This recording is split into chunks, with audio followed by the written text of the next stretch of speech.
अस्सलाम वालेकुम पाक व्यूअर्स, मेरा नाम है सुनील मच और मैं पाक व्यूज वीकली के एक और एपिसोड से आपकी खिदमत में हाजिर हूँ। सबसे पहले आपसे रिक्वेस्ट है, अगर आपने हमारे चैनल को अभी तक सब्सक्राइब नहीं किया, सब्सक्राइब करें, बेल आइकन पर क्लिक करें ताकि आपको तमाम आने वाली वीडियो के बारे में नोटिफिकेशन मिलता रहे। आज के वीकली की जो पहली न्यूज़ है वो अच्छी न्यूज़ है इन द सेंस दैट काफ़ी अर्से से ये बात चलती आ रही है कि पाकिस्तान में जो पेट्रोल की प्राइसेस हैं वो इंटरनेशनल प्राइसेस के लिहाज से अगर हम ट्रांसलेट करें तो वो बहुत सस्ती हैं। और अगर रियलिस्टिकली देखा जाए तो पेट्रोल के ऊपर तकरीबन आपको 20 रुपये और डीजल के ऊपर 35 रुपये सब्सिडी जो है मिल रही है। और इसका जो ऐलान है वो पिछली गवर्नमेंट में इमरान खान साहब ने किया था और उन्होंने कहा था कि हम जून तक यही प्राइसेस रखेंगे। बट जो ही उन्होंने ऐलान किया था उसके बाद से जो है ग्लोबली सिचुएशन ऐसे चेंज हुई थी, रशिया यूक्रेन वॉर शुरू हो गई, ग्लोबली प्राइस जो पेट्रोल की वो सर्च पे जाना शुरू हो गई। तो लोगों का ये ख्याल था कि ज़्यादा अरसे तक हम सस्टेन नहीं कर सकेंगे बिकॉज उस टाइम की जो फाइनेंस मिनिस्टर थे उन्होंने कहा था कि तकरीबन 33 बिलियन जो है वो महीने का हम सब्सिडी दे रहे हैं। नए जो वज़ीर-ए-आज़म आए उन्होंने भी आके एक दफ़ा जब प्राइस रिवीजन हुई तो उन्होंने समरी जो है रिजेक्ट कर दी थी और मैंने तब भी कहा था कि एक सियासी डिसीजन लिया है उन्होंने। अगर देखा जाए ऑब्जेक्टिवली तो ये हम ज़्यादा अरसे तक सस्टेन नहीं कर सकते। और बड़े लोगों का ये ध्यान था कि और ख्याल था कि रमज़ान ख़त्म होगा फिर प्राइसेस ऊपर चल जाएंगी। लेकिन अभी थोड़ा सा रिलीफ लोगों के लिए ये है कि जो लेटेस्ट समरी गई थी कि ईद के बाद के लिए अगले 15 दिन के लिए, तो अभी उन्होंने जो है वो आ ही रही न्यूज़ की प्राइस जो समरी है उसको रिजेक्ट कर दी है और प्राइसेस सेम रहेंगी। बट अगेन मैं हमेशा ये बात करता हूँ कि अगर दीवार के ऊपर कोई चीज़ लिखी हुई है और अगर हम उसको नहीं देखेंगे तो वो हमें हमारा अपना नुकसान होगा। या एक और उर्दू में मिसाल देते होते हैं कि बिल्ली को देख के अगर कबूतर आंखें बंद कर ले तो बिल्ली उसको छोड़ती नहीं है। तो सिमिलरली इस केस में जो है हम कबूतर हैं और गवर्नमेंट जो है बिल्ली है और पेट्रोल की प्राइसेस जो हैं वो इंक्रीज़ होनी ही है। क्योंकि हम अगेन ये बात बार बार मैं करता आ रहा हूँ और आप लोगों को शायद अच्छी नहीं लगती ये बात कि शायद मुझे कोई शौक है इंक्रीज़ करने का। मैं भी आपकी तरह पेट्रोल जो है डलवाता हूँ और मुझे भी बहुत ज़्यादा डेंट पड़ेगा। लेकिन अभी मुझे ये नज़र आता है कि जब भी मैं पेट्रोल डलवाता हूँ तो एक जो है ना तलवार सर पर लटक रही होती है कि ये प्राइस जो है ये आर्टिफिशियल है, ये थोड़े अरसे बाद चेंज हो जाएगी। येस, दो चीज़ें हो सकती हैं कि जिसकी वजह से शायद जो है बचत हो जाए। वो ये है कि दुआ की जाए कि ग्लोबल जो प्राइस है पेट्रोल की वो कम हो जाए और दूसरा जो डॉलर की अप्रिसिएशन है या रुपये की डिप्रिसिएशन है वो रुक जाए। तो ये दोनों फैक्टर मिला के जो है ना उसको आपको जो पेट्रोल की प्राइसेस है उसको यहाँ पे रखने में या कम बढ़ाने के अंदर मदद कर सकते हैं। अदरवाइज़ ये प्राइस बढ़ेगी। और डीजल की प्राइस जो है वो उसमें सब्सिडी ज़्यादा है, पेट्रोल में कम है। लेकिन मुझे ये लगता है कि डीजल की प्राइस को कम बढ़ाया जाएगा और क्रॉस सब्सिडाइज़ किया जाएगा पेट्रोल की प्राइस को ज़्यादा बढ़ा के। बिकॉज डीजल जो है वो आगे गंदम की कटाई के लिए यूज़ होना है, कमर्शियल उसकी एक्टिविटी के लिए यूज़ होना है। तो उसकी वजह से मुझे ये लगता है कि पेट्रोल की प्राइस ज़्यादा बढ़ेगी और डीजल की कम। बट फिलहाल ये आप लोगों के लिए रिलीफ है। अभी तक की न्यूज़ ये है कि जो पेट्रोल की प्राइसेस हैं वो अभी नहीं बढ़ाई जा रही। अगर आप अपनी गाड़ी बेचना चाहते हैं तो पाक व्हील्स पर अभी ऐड लगाएं।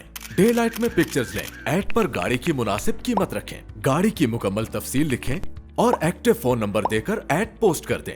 क्विक ऑफर के लिए अपना ऐड फीचर करवाएं और 40 लाख जेन्युइन खरीदारों तक रसाई हासिल करें। अगली न्यूज़ आ जाती है ऑटो डिलीवरीज़ के बारे में। काफ़ी जो कंपनियों के ना वो इशू चलते रहते हैं। कोविड-19 आया उसके बाद से काफ़ी अरसे हमने देखा कि गाड़ियों की जो सप्लाई है डिसरप्ट जो हुई और उसके बाद से जितनी भी कंपनी है बारिंग नन सबकी जो है डिलीवरीज वो डिले थी।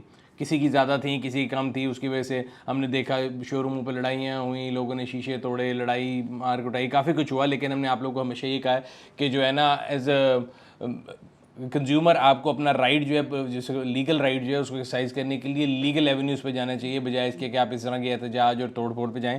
खैर, अगर हम बात शुरू करें तो सबसे पहली जो मैं आर्टिकल पढ़ा था वो प्रोटॉन X70 के बारे में और काफ़ी अर्से से उसके बारे में लोगों को था कि जी ये सबसे ज़्यादा डिले जो है इस गाड़ी के अंदर हुआ और अभी तक इसका कोई भी यूनिट डिलीवर नहीं हुआ। मैं आर्टिकल भी आया था तो मैं उसके ऊपर पढ़ रहा था कि वो लिखा हुआ है कि 0 यूनिट डिलीवर्ड। बट जो प्रोटॉन के जो कंपनी है उन्होंने इस बात को डिनाई किया और उसके बाद उन्होंने बताया कि जिन्होंने लोकल मेड CKD यूनिट जो है उसकी डिलीवरी शुरू कर दी हैं। और एक अच्छी खुशाइन बात है। हम लोग भी कोशिश कर रहे हैं कि आप लोगों के लिए CKD जो उसका यूनिट है उसका एक वॉक अराउंड लेके आएँ और वो जल्द आपके पास लाइव आपको हमारे यूट्यूब चैनल पे मिल जाएगा। सो ये प्रोटॉन X70 था। इसके बाद अगली न्यूज़ जो है डिलीवरी से रिलेटेड वो उशान X7 है। उशान जो है वो चंगान ने पहली क्रॉसओवर या SUV मार्केट के अंदर जो अपनी एंट्री दी थी वो उशान X7 से दी थी। तकरीबन 2 महीने हो गए इसके लॉन्च इवेंट को भी गुजरे हुए बट अभी तक कोई डिलीवरी शुरू नहीं हुई थी। रिसेंटली लास्ट वीक के अंदर डिलीवरी शुरू हो गई हैं और उसकी डिलीवरी जो है वो मज़ीद भी एक्सपेक्टेड डिले आ रहे हैं बिकॉज ऑफ एक लेटर आपके सामने स्क्रीन पे चल रहा होगा जो कि हमारे ब्लॉग में भी लगा हुआ है कि जो कोविड-19 का एक नई फॉर्म है और चाइना से क्योंकि चंगान के पार्ट्स आते हैं तो जहाँ से उनके पार्ट्स आ रहे हैं वहाँ पे फिर कोई लॉकडाउन लगा हुआ है जिसकी वजह से उन्होंने अपने तमाम डीलर्स को बताया है कि उनकी जितनी भी डिलीवरीज हैं वो 25 से 30 दिन या 45 दिन तक डिले हो सकती हैं। But having said that Oshan X7 की डिलीवरी शुरू हो गई हैं, उसका भी हम एक यूज़र रिव्यू आप लोगों के लिए जल्द लेकर आएंगे, हमारे यूट्यूब चैनल पे आपको लाइव मिल जाएगा। अगली न्यूज़ है वो भी चंगान से रिलेटेड है। चंगान की एक गाड़ी है एल्सविन जो कि बड़ी कामयाबी से मार्केट में चल रही है और उसकी बुकिंग्स भी काफ़ी ज़्यादा आ रही हैं, और अभी न्यूज़ ये है कि उन्होंने उसकी बुकिंग सस्पेंड कर दी है। अब उसके बारे में भी लोगों का सवाल था कि पता नहीं शायद क्यों कर दी गया है, पार्ट्स का इशू क्या है, बट मेरे ख्याल से उन्होंने इसलिए बुकिंग सस्पेंड किया है, या उनकी स्टेटमेंट भी ये है कि वो एक जिम्मेदार कंपनी के तौर पे जितनी डिलीवरीज वो दे सकते हैं, जितने की उनके पास इन्वेंट्री मौजूद है, उससे ज़्यादा की बुकिंग लेके they don't want to bring a bad name to the company, जो कि मेरे ख्याल से एक अच्छी बात है। मैं हमेशा ये कहता रहा हूँ कि गवर्नमेंट को ये चाहिए कि प्राइस कंट्रोल ना तो उनका सब्जेक्ट है, येस उनके अंदर जहाँ वो किसी को सब्सिडी दे रहे हैं वो ये कोशिश कर सकते हैं कि वो सब्सिडी पास हो रही है कि नहीं, लेकिन एक चीज़ जिसमें कंज्यूमर का राइट प्रोटेक्ट किया जा सकता है वो डिलीवरीज और बुकिंग को लेके है कि जब भी कोई कंपनी बुकिंग ले रही है तो उसके पास जितनी इन्वेंट्री है, जितने पार्ट्स मौजूद हैं, उससे ज़्यादा की बुकिंग ना ले सके। होता ये कि कंपनियां बुकिंग ले लेती हैं पार्शियल पेमेंट पे, और उसके बाद महीनों नहीं बल्कि सालों कंज्यूमर को लटकाया जाता है और कंपैटिटिव प्रोडक्ट को जो है वो मार्केट से आउट किया जाता है, इन सेंस कि मैं अगर आपका कंपटीशन हूँ और मैं एक सस्ती प्राइस में गाड़ी ऑफर कर रहा हूँ तो मैं आपको नुकसान पहुँचा रहा हूँ, बट मैं आपसे पैसे लेके वो गाड़ी भी आपको डिलीवर नहीं कर रहा, तो मैं कंज्यूमर को भी तंग कर रहा हूँ और अपने कंपैटिटर के साथ भी अनफेयर हो रहा हूँ। तो कंज्यूमर के जो राइट्स को इस तरह जो है ना प्रोटेक्ट करने के लिए गवर्नमेंट को स्टेप्स लेने चाहिए।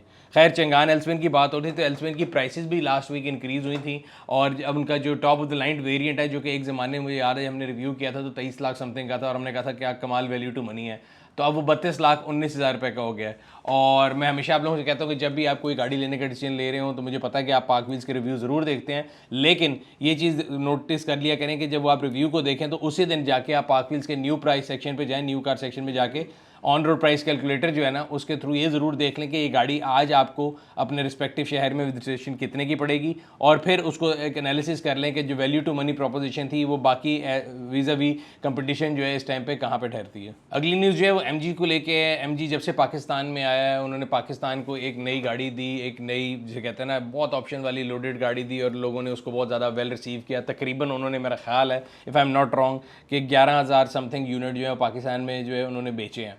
और जब से ये गाड़ी आई है, ये गाड़ी न्यूज़ में रही है। एमजी की मार्केटिंग में हमेशा कहता हूँ कि बड़ी अच्छी सेंस में है कि सोशल मीडिया पे हर जगह जब से ये आए थे एमजी हो रहा था, और इसमें जावेद अफरीदी साहब जो हैं उनकी ट्वीट्स का भी बड़ा जो है हिस्सा है, बिकॉज वो गाए बगाए अपनी ट्वीट्स के तहत लोगों को बताते रहते हैं कि क्या हो रहा है, क्या आने वाला है। वो डिफरेंट मौक़ों के ऊपर अपनी ट्वीट से जो है ना कस्टमर को इंटाइज करते रहते हैं। कभी MG3 के बारे में बताते हैं, कभी MG5 के बारे में बताते हैं, कभी RX-8 के बारे में बताते हैं, कभी वो लोगों से पूछते हैं, एंगेज करते हैं कि अगर हम इलेक्ट्रिक गाड़ी लेके आएँ और 10 लाख के बजट में लेकर आएँ तो कैसी होगी। कभी स्टारबक्स का जिक्र करते हैं, कभी कभी टेस्ला के बारे में डिस्कशन हुई, but again he is always in the news for one reason और अनदर। अभी का जो मैं ब्लॉग पढ़ा था वो पब्लिक अकाउंट कमेटी का एक सिंगल पॉइंट एजेंडा है जिसके बारे में बात हो रही थी, और सीनियर जर्नलिस्ट हैं तलत हुसैन साहब, उन्होंने एक ट्वीट की थी कि जी MG जो है उसके बारे में एक प्रोब शुरू हो रहा है कि उन्होंने कोई जो टैक्स जो है उसकी इवेजन की है। अगर आपको याद हो ये टैक्स इवेजन से रिलेटेड न्यूज़ पहले भी आई थी, MG ने जो है उसको डिनाई किया था, और काफ़ी अरसे तक इसके बारे में बात होती रही थी कि जब ये गाड़ी इंपोर्ट कर रहे हैं तो अंडर इन्वॉइसिंग हो रही है। फिर इस बारे में बात हुई, उनकी रिवैल्यूएशन की कर दी गई, और ये काफ़ी न्यूज़ में इस बात में इस सिलसिले में ये बातें चलती रहीं। अब जो उन्होंने फिर ट्वीट किया है और उन्होंने बोला है कि जी हम इस हर किस्म की जो है ना इन्वेस्टिगेशन को वेलकम करते हैं, वो बेशक FBI की तरफ से हो, पब्लिक अकाउंट कमेटी की तरफ से हो, और हम जो है बिल्कुल क्लियर हैं, हम किसी भी जो है ना अंडर इन्वॉइसिंग का हिस्सा नहीं है। और ये जो कॉन्स्पिरेसी है जो कि पाकिस्तान के लोगों को चाइनीज़ इन्वेस्टमेंट आने के अगेंस्ट की जा रही है, हम उसके साथ अगेंस्ट खड़े हैं। मतलब कॉन्स्पिरी की उनका कहना ये है कि चाइनीज़ इन्वेस्टमेंट, ये चाइनीज़ जो कंपनीज़ हैं उनके अगेंस्ट कॉन्स्पिरेसी की जा रही है। ये कॉन्स्पिरेसी कौन कर रहा है, कौन नहीं कर रहा है, इसके बारे में उन्होंने नहीं बताया। खैर ये उनकी साइड ऑफ द स्टोरी है। फिर MG एज एन ऑफिशियल, अगर जब हमने MG कंपनी को जब अप्रोच किया कि भाई आपका इस बारे में क्या कहना है, बिकॉज अगेन ये सहाफ़ती जिम्मेदारी ज़रूर है कि मैं अगर एक साइड ऑफ स्टोरी सुना रहा हूँ तो मैं दूसरी साइड ऑफ स्टोरी भी आपको दूँ, तो उनका जो पॉइंट ऑफ व्यू है वो भी हमने व्लॉग में लिख दी है। काफ़ी डिटेल व्लॉग है, अगर आप पढ़ना चाहते हैं तो जाके पढ़ सकते हैं करके लिंक के ऊपर। अगली न्यूज़ फिर जावेद अफरीदी साहब को लेके मैंने आपको बताया था कि वो अपनी ट्वीट से जो है ना लोगों को हमेशा इन्फॉर्मेशन देते रहते हैं, और मेरा ख्याल है वो इसी कड़ी का एक सिलसिला है, बिकॉज लोगों का कहना ये था कि शायद वो पाकिस्तान में गाड़ियाँ इंपोर्ट करके बेच के चले गए हैं और अब पाकिस्तान में गाड़ी बनाना नहीं प्लान करते। इसी सिलसिले में दो चीज़ें हुई हैं। एक वीडियो आई थी, अगर आपको याद हो, फ़ख्र आलम साहब की, जिसमें एक फैक्ट्री थी जिसमें बहुत ज़्यादा झंडे लगे हुए थे और बहुत ज़्यादा MGs खड़ी हुई थी, और उन्होंने कहा था जी मेड इन पाकिस्तान है और ये पाकिस्तान की गाड़ियाँ हैं और ये पाकिस्तान में बनी है और बड़ी अच्छी बात है। तो उस टाइम पे भी लोगों ने काफ़ी हमें रीच आउट करके कहा था कि जी क्या ये ओरिजिनल प्लांट है कि ये पाकिस्तान के झंडे चाइना में ले जाके लगाए गए हैं। सो ये एक ट्रस्ट डेफिसिट ज़रूर मौजूद है कंज्यूमर में, मुझे नहीं पता क्यों मौजूद है, बट मैं हमेशा कोशिश करता हूँ कि जब भी कोई साइड ऑफ द स्टोरी है तो मैं हमेशा दोनों साइड जो है आपके सामने रख दूँ। खैर ये जो अगला आर्टिकल है जिसमें आपको एक वीडियो लिंक नज़र आ रहा है, वो इन्होंने एक ट्वीट किया और उन्होंने एक प्लांट दिखाया कि जी पाकिस्तान के अंदर ईवी जो है ना उसको बनाने के लिए हम प्लांट लगा रहे हैं। सो यस, अच्छी बात है अगर ये लगा रहे हैं और कर रहे हैं, अपनी साइड ऑफ द स्टोरी भी कर रहे हैं, बट अगर जो कंज्यूमर का पॉइंट ऑफ व्यू है वो ये है कि जब CBU बंद हुआ, CBU बंद इस सेंस में हुआ कि उसके ऊपर RD लग गई, तो इस टाइम पे MG की जो HS है वो तकरीबन आप अगर मंगाएंगे तो 89 लाख रुपीज़ की पड़ती है, जो कि एक ऐसी प्राइस है जिस पर कोई भी नहीं मंगाएगा। और अगर मैं देख रहा था कि इसकी वजह से लोगों का ख्याल था कि जी यूज़ गाड़ियों के अंदर जो है प्राइसेस बहुत बढ़ जाएंगी, जबकि ऐसा नहीं है। यूज़ मार्केट के अंदर मैं कल पाक व्हील्स के अंदर देख रहा था 800 से प्लस जो MG HS लिस्टेड है बिकने के लिए। तो ये सारी चीज़ें इस तरफ की तरफ इशारा है। मेरा ख्याल है जो कंज्यूमर का एक डेफिसिट आ जाता है, ट्रस्ट डेफिसिट आ जाता है, तो कंपनी के लिए इंपॉर्टेंट चीज़ ये है कि वो अपनी जो लोकल प्रोडक्शन है CKD उसको जल्द से जल्द मार्केट में लेके आएँ। और हम लोगों ने उनको कांटेक्ट भी कर, हम कोशिश कर रहे हैं कि ईद के बाद उनका एक प्लांट विजिट करें, ताकि आप लोगों की वो जो कन्फ्यूजन थी कि वो प्लांट पाकिस्तान में है, चाइना में है, झंडे ले जाके लगाए गए हैं, कि असल में प्लांट यहाँ मौजूद है या उनकी प्रोडक्शन कहाँ तक पहुँची है, वो हम आप लोगों को उसका जो जिसे कहते हैं ना लाइव अपडेट ज़रूर आपके लिए ईद के बाद लेकर आएंगे। अगली न्यूज़ ये है वो न्यूयॉर्क ऑटो शो से है। हर साल न्यूयॉर्क ऑटो शो होता है जिसके अंदर बड़ी फ्यूचरिस्टिक गाड़ियाँ रखी जाती हैं, तो अगर आप उसके अंदर इंटरेस्ट रखते हैं तो ऑटो शो 2022 जो है उसकी लाइव अपडेट जो है वो भी हमने उसके एक आर्टिकल और थ्रेड बनाया था पाक व्हील्स की फेसबुक कम्युनिटी के ऊपर। फजल वहाब साहब ने काफ़ी डिटेल में वहाँ पर जाके जो गाड़ियाँ आई थी उनके बारे में भी इन्फॉर्मेशन लिखी थी, वो पढ़ना चाहते हैं आप उधर भी जाके पढ़ सकते हैं। इस ब्लॉग के अंदर जो गाड़ियाँ प्रेजेंट की गई हैं वो भी पढ़ सकते हैं। इसके साथ ही मुझे याद है कि अक्सर लोग हमसे सवाल पूछते हैं कि पाक व्हील्स के ऑटो शोज़ जो हैं वो कब रिज्यूम होंगे। तो अल्हम्दुलिल्लाह कोविड-19 का जो डिक्लाइन है वो काफ़ी स्पीड से जा रहा है, NCOC भी ख़त्म हो चुका है, रिस्ट्रिक्शन भी ख़त्म हो चुकी हैं और लाइफ जो है वो नॉर्मल रिज्यूम होने की तरफ जा रही है। इंशाल्लाह ताला उम्मीद रखते हैं कि चीज़ें इसी तरह रहेंगी और गर्मियों का सीज़न जब ख़त्म होगा तो उसके बाद ही ऑटो शो का सिलसिला शुरू होगा। बिकॉज आपको याद होगा कि जब कोविड-19 नहीं भी आया था तब भी हमारे जो ऑटो शोज़ हैं हम कोशिश ये करते थे कि उनका कैलेंडर ऐसे बनाया जाए कि जो गर्मियों के महीने में ना हो।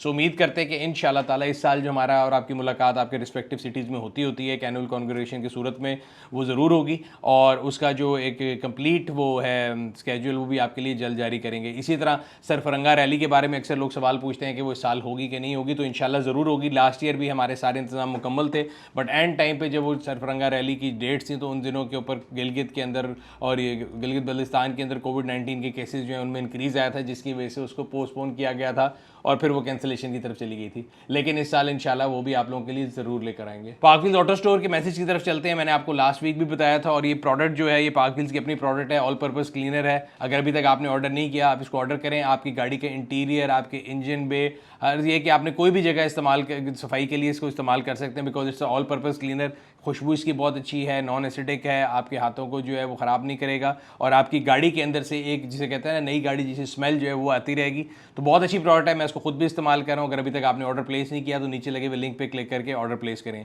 और अगर आपने अभी तक पाक wheels auto parts and accessories का जो चैनल है उसको भी सब्सक्राइब नहीं किया तो सब्सक्राइब करें, ताकि आपको तमाम आने वाली प्रोडक्ट्स के बारे में जो डेमो वीडियोज़ आती रहती हैं वो मिलती रहें। आखिर में पब्लिक सर्विस मैसेज की तरफ चलते हैं। रमज़ान का आखिरी अशरा चल रहा है, बल्कि आखिरी दिन है, तकरीबन 2-3 दिन रह गए हैं रमज़ान के और उसके बाद ईद की आमद है। तो मैं हमेशा आप लोगों से ये कहता होता हूँ कि ईद के मौके के ऊपर एक तो जो बहुत से लोग अपने जो है ना नेटिव्स शहरों के अंदर जाते हैं, गाँव में जाते हैं, तो हाईवेज़ के ऊपर ट्रैफिक बहुत ज़्यादा होती है, तो अपने ट्रैवल को प्लान अकॉर्डिंगली कर लें। हमारी कौम को ईद के ऊपर जो है ना मरी, नथिया गली और जितने ऐसे मकामात हैं वहाँ जाने का भी बहुत शौक है। वहाँ पे भी ट्रैफिक बहुत ज़्यादा ब्लॉक होती है। ख़ास तौर पे जो मरी का लास्ट हादसा हुआ था उसके बाद मेरे ख्याल से अगर आप अपनी फैमिली के साथ ये ट्रिप प्लान कर रहे हैं तो प्लान उसको अकॉर्डिंगली करें, बुकिंग करा के जाएँ। सड़कों के ऊपर जो रश है उससे बचने के लिए जो टाइमिंग है आपकी ट्रैवल की वो बेहतर प्लान कर लें। और अगेन जो रमज़ान का आखिरी अशरा है इसमें लोग इबादत कर रहे होते हैं, बहुत ज़्यादा शॉपिंग के ऊपर भी बहुत ज़्यादा ज़ोर होता है, बाज़ारों में भी बहुत रश होता है। तो कोशिश करें कि आप जो सड़क के ऊपर है नज़्म व ज़ब्त उसको कायम रखें। मस्जिदों के बाहर जो गाड़ी की पार्किंग है वो बिल्कुल तरीके से करें। ऐसे ना हो कि आपकी जो है ना इबादत के चक्कर में आप किसी और की ज़िंदगी में जो है परेशानी डाल रहे हो। और हमारा जो रिलीजन है इस्लाम वो सबसे ज़्यादा इस चीज़ पर दर्ज देता है कि हमें दूसरों की जो है ना परेशानी उसको कम करना है। कोशिश करें कि हम लोग अपने इर्द गिर्द के जितने लोग हैं उनको अपने नेगेटिव इफ़ेक्ट्स जो है ना उनसे बचा के रखें। बाकी मेरा ख्याल है आप लोगों से ईद के बाद ही मुलाकात होगी, तो इसलिए पाक व्हील्स की तरफ से, मेरी तरफ से, हमारी तमाम पाक व्हील्स की टीम की तरफ से आप सबको बहुत बहुत ईद मुबारक हो। और इंशाल्लाह ताला इस ईद के मौके पे हम लोगों ने कोशिश की है कि आप लोगों के लिए जितने हमारे रिव्यूज़ मैक्सिमम बन सकते हैं वो लाइव हों, जिसके अंदर डिफरेंट गाड़ियों के रिव्यूज़ हैं। तो अगर आप उसमें इंटरेस्ट रखते हैं और इन्जॉय करना चाहते हैं तो ईद के पूरे जो वीकेंड है या ईद की जो छुट्टियां हैं उनके ऊपर पाक व्हील का जो चैनल है उसको देखते रहें और आपके लिए हम डिफरेंट जो है वीडियोस लेके आते रहेंगे। ये था आज का वीकली, उम्मीद करते हैं आपको पसंद आया होगा। कमेंट सेक्शन में अपनी राय से ज़रूर आगाह किया करें। अगले हफ्ते आपसे फिर मुलाकात होगी, तब तक अपना और अपने गिरदन वालों का ख्याल रखिएगा। शुक्रिया।